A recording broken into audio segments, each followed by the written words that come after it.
Pero algunos quieren agarrar la iglesia como que es el estadio Cuscatlán. 11 sudando la camiseta y miles sentados viendo a los 11 correr. Aquí Dios no quiere espectadores. Ese puesto duro, Dios no lo quiere para usted, estar sentado.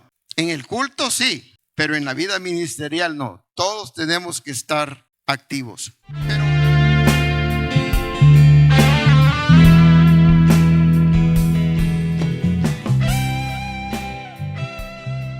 Pastoral, y he puesto por título al mensaje: haciendo la obra de Dios como escudero. Comparto con ustedes unas palabras de Terry Nance en su libro El escudero de Dios. Dice: en nuestro mundo moderno casi se han olvidado los conceptos de lealtad y fidelidad. En la época del Antiguo Testamento, estos conceptos se hallaban muy frecuentemente en los escuderos. Y vamos a poner ahí la primera imagen. Aquí tenemos, ¿verdad? Una vestimenta de un escudero, y sigue diciendo Terry Nance: ¿qué hace un escudero? En los tiempos del Antiguo Testamento tenía la gran responsabilidad de velar por la seguridad de su líder. Le protegía contra todos los enemigos.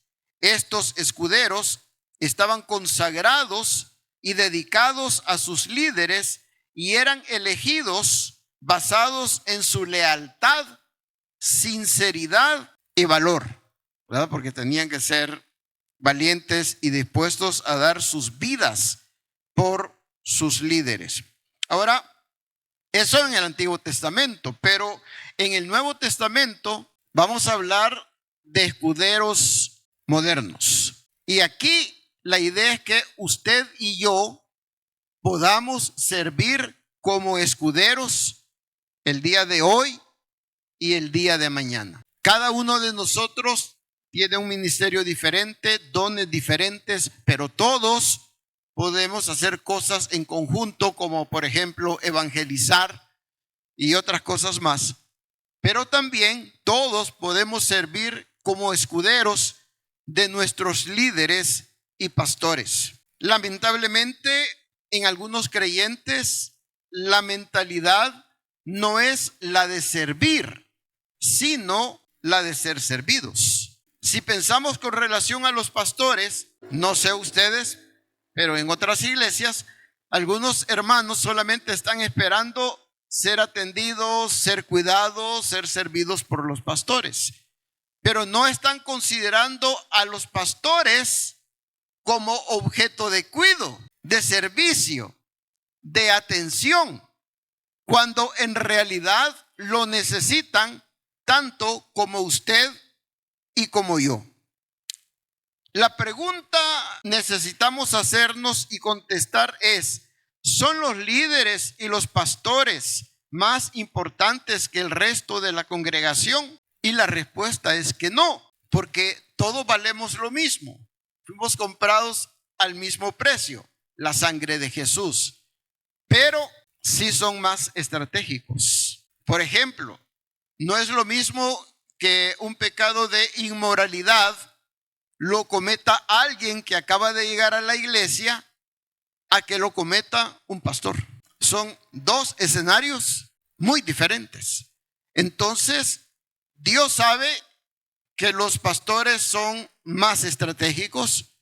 Nosotros lo sabemos, ¿verdad? Porque lo consideramos, decimos sí, ¿verdad? Es distinto cuando se trata de nuestros pastores, pero también el enemigo lo sabe. Entonces, ¿qué va a intentar el enemigo? Perjudicar a los pastores, porque hiere al pastor y las ovejas serán dispersadas.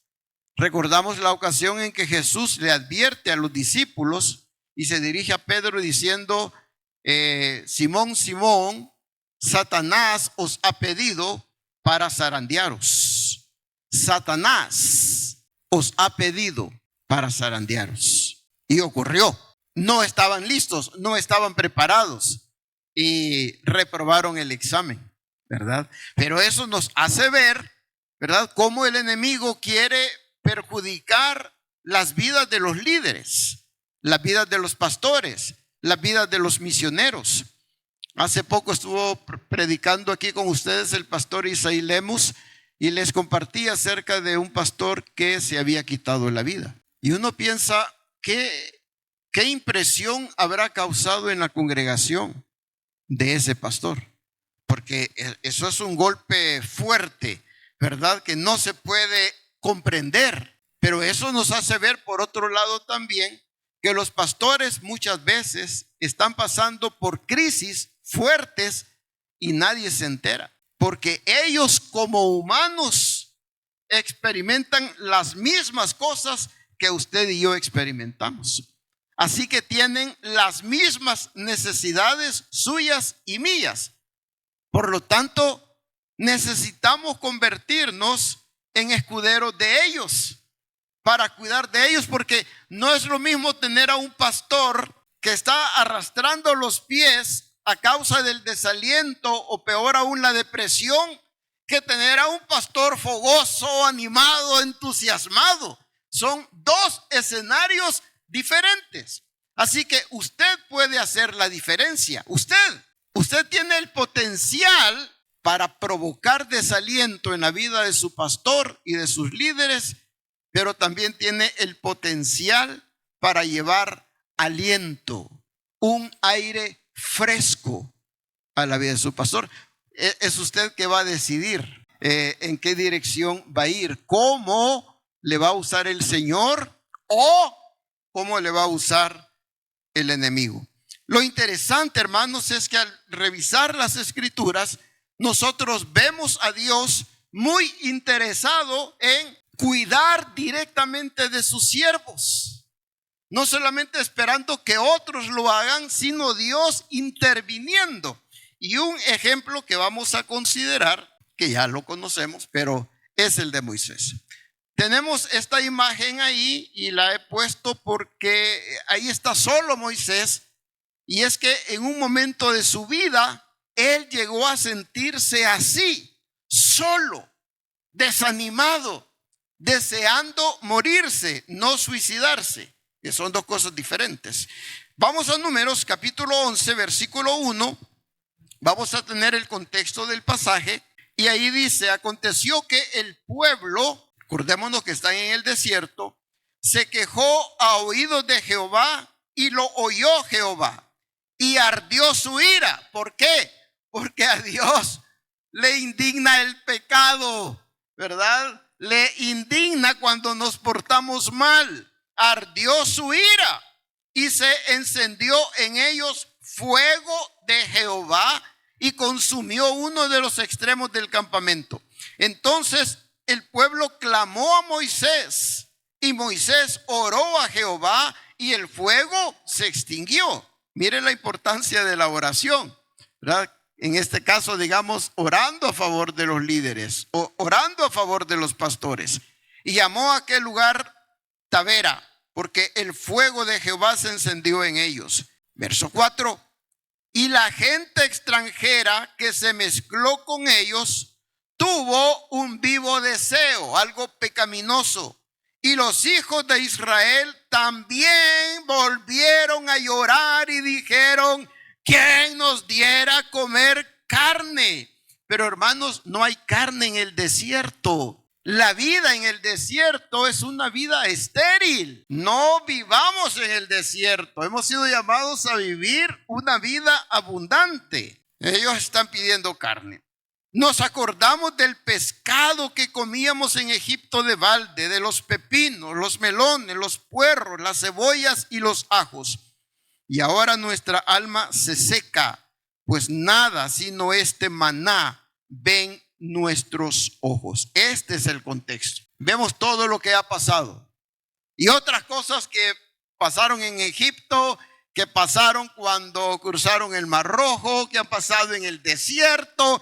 Y ahora todo esto, eso se fue acumulando en el corazón y en la mente de Moisés. Y llegó un momento en que Moisés prácticamente colapsó y dijo: ya no aguanto. En buen salvadoreño, vamos a usar una frase coloquial: ya me harté. ¿Alguna vez usted o ha tenido ganas de hablar así, verdad? ¿O lo ha dicho? Verso 11. Y dijo Moisés a Jehová. Hermanos, del verso 11 al verso 15, yo antes no había reparado, pero cada versículo evidencia el desaliento en el corazón de Moisés. De la abundancia del corazón habla la boca. Y Moisés está expresando lo que siente.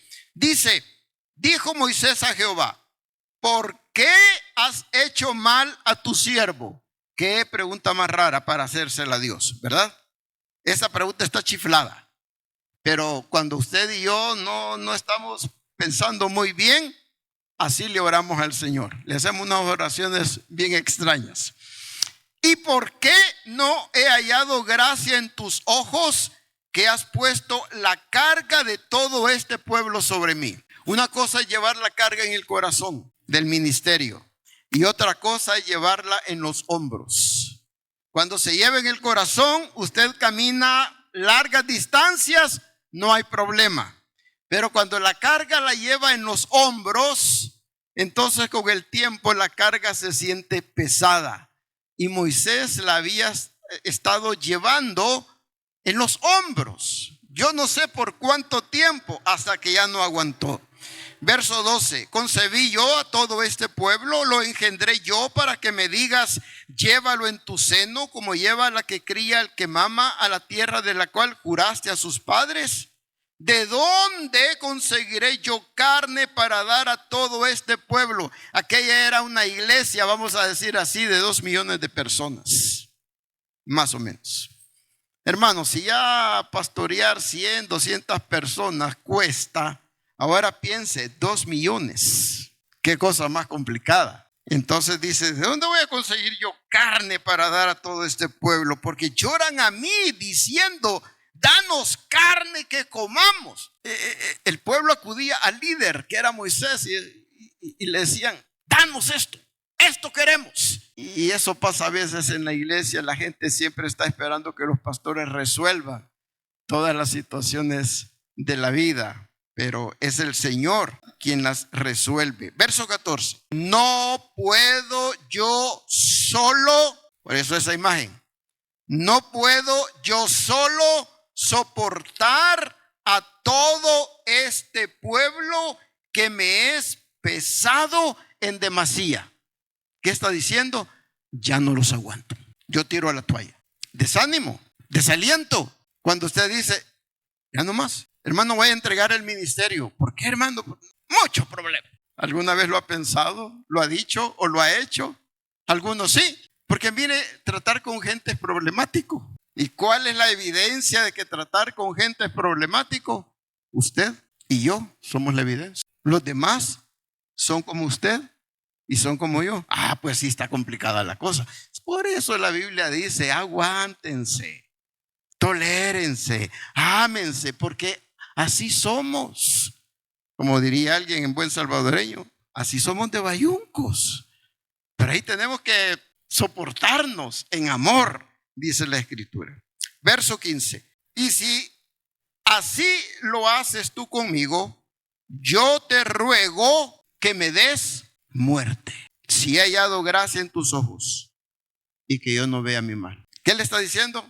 Prefiero morirme que seguir con este pueblo. Algunos pastores se han llegado a sentir así, hermanos, y algunos han tomado medidas extremas. Otros simplemente han renunciado al ministerio. De pronto, dice, ya no más, ya no aguanto, me voy. Leía la vez pasada, era un dato de iglesias y pastores en Estados Unidos abandonando el ministerio por diferentes razones, pero entre ellas desánimo, depresión. Viene la respuesta de Dios. Verso 16, entonces Jehová dijo a Moisés, reúneme 70 varones de los ancianos de Israel, que tú sabes que son ancianos del pueblo, y sus principales, y tráelos a la puerta del tabernáculo de reunión y esperen ahí contigo. No lo regañó. No se puso a decirle, qué bárbaro, Moisés. Sé hombrecito, hombre. No me vengas con esas tonteras. No. Dios cuidó de su siervo desanimado. porque veía que llevaba la carga él solo y dijo, te voy a dar un equipo. Moisés necesitaba ayuda. Ahora, lo que Dios hizo con Moisés es lo que Dios quiere hacer con cada pastor y cada líder. Cada pastor y cada líder necesita tener un equipo de apoyo, un equipo para hacer juntos el ministerio, un equipo de amigos. Hermanos, lo ideal es que cada líder en la iglesia sea un amigo del pastor. En algunas iglesias no lo han entendido bien y entonces piensan que algunos líderes ven la cosa como la asamblea legislativa de antes, ¿verdad? La derecha, la izquierda y ta. Entonces, si el pastor decía una cosa, estos líderes decían lo contrario. ¿Por qué? Porque somos la oposición y así querían tratar los asuntos de iglesia. Pero nosotros no somos asamblea legislativa, ni de antes ni de hoy. ¿Qué somos? Somos la iglesia de Cristo. Un cuerpo, una mente, una cabeza, Jesucristo, un mismo espíritu. Tiene que haber unidad entre todos nosotros. Y una de las cosas con que podemos bendecir a la iglesia, hermanos, es siendo de apoyo para los pastores que Dios ha establecido. Entonces, de eso nos habla esta otra imagen, ¿verdad? Necesitamos hacer trabajo en equipo, porque ningún pastor o líder puede trabajar solo. En algunas iglesias, cuando no han tenido pastor, algunos miembros han dicho algo como esto, y yo lo he escuchado con mis propios oídos. Necesitamos un pastor que venga y haga crecer la iglesia. Ese pastor no existe. Algunos miran mega iglesias y dicen, mire esa iglesia. Sí, pero ahí no es solo el pastor que ha trabajado. Mucha gente ha trabajado. ¿Cómo es que va a crecer una iglesia entonces? Cuando el pastor o los pastores y cada miembro de la iglesia hacen la parte que les corresponde. Cuando todos en armonía, en unidad, en amor, se ponen a trabajar. Pero algunos quieren agarrar la iglesia como que es el estadio Cuscatlán. 11 sudando la camiseta y miles sentados viendo a los 11 correr. Aquí Dios no quiere espectadores. Ese puesto duro, Dios no lo quiere para usted, estar sentado. En el culto sí, pero en la vida ministerial no. Todos tenemos que estar activos. Pero hermanos, aparte de todo esto, ¿qué otras cosas pueden traer desaliento a la vida de un pastor? Bueno, críticas amargas de parte de la gente, porque las críticas malsanas, porque hay una crítica constructiva, hay crítica buena, pero hay crítica mala. La mayoría de las críticas son malas en las iglesias. Una crítica de estas negativas daña el corazón de un pastor o de su familia. Y nuevamente tenemos el potencial de hacer bien o de hacer mal. Una palabra puede herir el corazón de una persona. Una palabra. Y usted tiene ese poder, para bien o para mal. Le pasó a Moisés.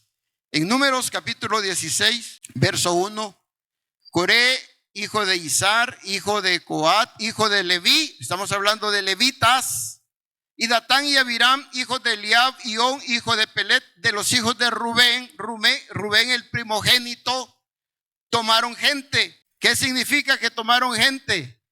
Que anduvieron murmurando, que anduvieron criticando, que anduvieron hablando. Hermanos, la lengua tiene que ser usada para lo bueno, no para lo malo. Usted puede ser un instrumento de Dios o literal un instrumento del diablo. Y usted decide de quién va a ser instrumento. Verso 2. Y se levantaron contra Moisés con 250 varones de los hijos de Israel, príncipes de la congregación, de los del consejo, varones de renombre. 250 líderes más los cabecillas. Eso estaba fuerte. Se levantan contra Moisés con una mala actitud y un mal comportamiento. verso 3, y se juntaron contra Moisés y Aarón y le dijeron: basta ya de vosotros, porque toda la congregación, todos ellos son santos, y en medio de ellos está Jehová. ¿Por qué pues os levantáis vosotros sobre la congregación de Jehová? Cuando oyó esto, Moisés se postró sobre su rostro y habló a Coré y a todo su séquito diciendo: mañana mostrará Jehová quién es suyo y quién es santo, y hará que se acerque a él. Al que él escogiere, él lo acercará así. Esta crítica fue injusta. Esta no era la actitud, el trato que Moisés y Aarón le daban a la gente.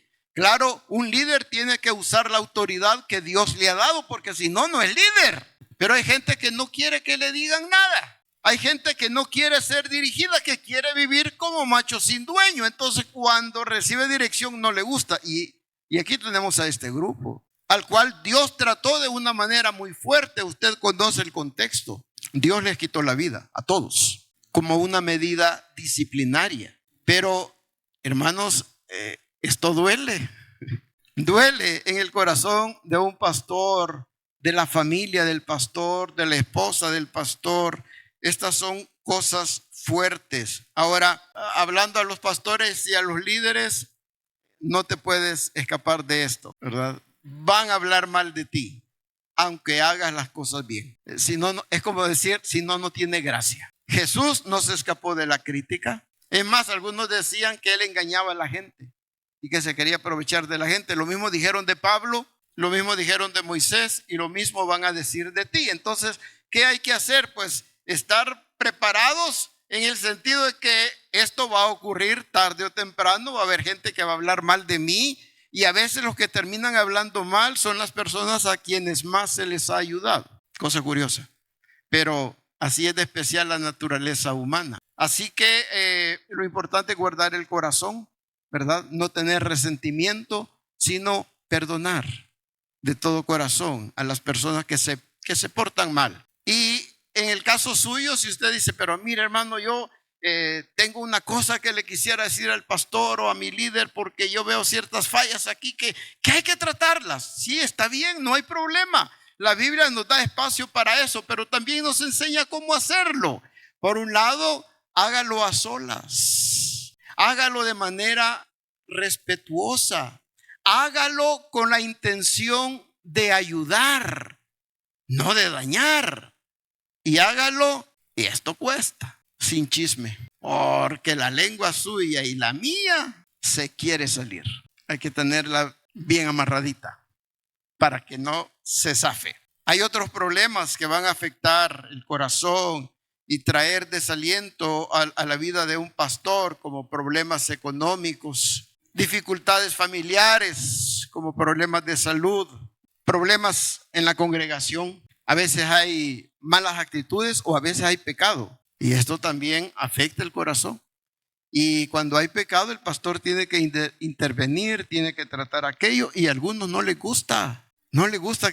Algunos andan buscando una iglesia donde no se les diga nada. Por eso es que las iglesias un tanto numerosas son favoritas para algunos hermanos. ¿Por qué? Porque ahí nadie se fija cuando llego y cuando me voy, ni lo que ando haciendo. Entonces, así me gusta, que no se metan conmigo. Pero necesitamos el cuerpo de Cristo que nos ministre. Necesitamos gente a la cual rendirle cuentas, porque si no, hermanos, nos podemos salir del camino, y Dios nos quiere a todos yendo por la senda correcta. Algunas personas se van de las iglesias cuando se les confronta con su pecado. Pero, hermanos, los pastores tienen la responsabilidad de no permitir que el pecado se normalice. Pero el pecado no se puede aceptar, no se puede normalizar. Otra cosa que afecta es el mucho trabajo y poco descanso. El descanso es vitamina, y esto los médicos lo saben, ¿verdad? Tiene que haber un equilibrio entre trabajo y descanso, y Dios lo estableció en su creación. Dios dio el ejemplo y Dios lo estableció en el decálogo. Hay un día a la semana en que hay que descansar. y ese sentimiento de soledad también, ¿verdad? Que abruma. Así que Dios nos enseña cómo hemos de tratar a sus siervos, los líderes, los pastores, pero también nos enseña a los pastores y a los líderes cómo tenemos que hacer el ministerio, cosas que tenemos que hacer y otras que tenemos que evitar para no caer en desaliento y peor aún en depresión. Pero hermanos, hay otro ejemplo. ¿Identifica usted al personaje? Sí, ¿verdad? Elías. Por mandato de Dios, Elías ora, porque Dios usa a sus siervos y Dios le escucha y no llueve. Ahora, cuando no llueve, eso es crítico, ¿verdad? Especialmente para la agricultura. Entonces, en Primero de Reyes 17:2 dice: y vino a él palabra de Jehová diciendo: apártate de aquí y vuélvete al oriente y escóndete. Tiene que esconderse, ¿por qué? Porque el rey lo quiere matar. El rey de Israel es malvado y la esposa es peor, ¿verdad? Ella es hija de un rey pagano que además es el sumo sacerdote del culto a Baal. Ella es adoradora de Baal y de Acera, que era como, en esa mitología era como la esposa de este Baal. Era una familia idólatra que fomentaron la idolatría en Israel. Escóndete, ya esto implica una crisis, tener que huir porque me quieren hacer daño. Escóndete en el arroyo de Kerit que está frente al Jordán, beberás del arroyo y yo he mandado. ¿Quién ha mandado? Dios ha mandado a los cuervos que te den allí de comer. Wow, Dios dando órdenes, animales para que alimenten a su siervo. Hermanos, nuestro Dios es Dios de milagros, es Dios de maravillas. A mí me emociona el Dios que tenemos. Verso 5: y él fue e hizo conforme a la palabra de Jehová, pues se fue y vivió junto al arroyo de Kerit que está frente al Jordán. Y los cuervos le traían pan y carne por la mañana y pan y carne por la tarde, y bebía del arroyo. Qué lindo. Dios cuidando de su siervo, ordenando a los cuervos que lo alimenten. Yo hago la aplicación. Nosotros podemos servir de cuervos para pastores y misioneros. Hermanos, si Dios usa a los animales, nos puede usar a nosotros también, ¿verdad? Ahora, posiblemente, este es pensamiento mío, Elías era un tanto ermitaño, posible. Pero ahora él está completamente solo. Y usted sabe que nosotros necesitamos la interacción social. Hay unos hermanos ahí en una casa, ¿verdad? Que solo peleando pasan a veces. Pero cuando no están, se hace falta. Entonces, aunque sea para pelear, pero ahí están, contentos. A veces en la iglesia algo parecido también, ¿verdad?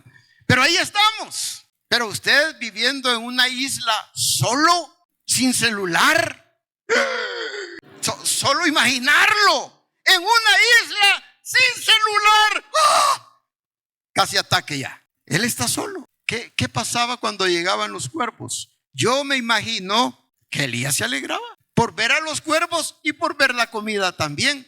Yo no sé qué haría usted o qué haría yo, pero yo he visto a gente hablándole a los gatos, a los pericos, a los perros ya no se diga. Yo supongo que Elías hablaba con los cuervos. ¡Hey! ¿Qué pasó? Ya vinieron, qué bueno, ya los estaba esperando. Ya le dejaban la comida y se iban. Y después, en la tarde, la alegría de ver otra vez a los cuervos, algo de compañía. ¿Se acuerdan? Él naufraga, está solo en una isla, necesita interacción social, pero no hay nadie. ¿Qué hace? Un amigo. ¿Cómo se llamaba el amigo? Wilson. Gracias a Dios que mi hermano Edwin Castellanos ya tiene por lo menos un Wilson en esta iglesia. Porque Wilson llegó a ser el amigo de Tom Hanks. Y él le hace la cara, le pone pelo y platica. Y cuando entra en pánico, cuando pierde a su amigo.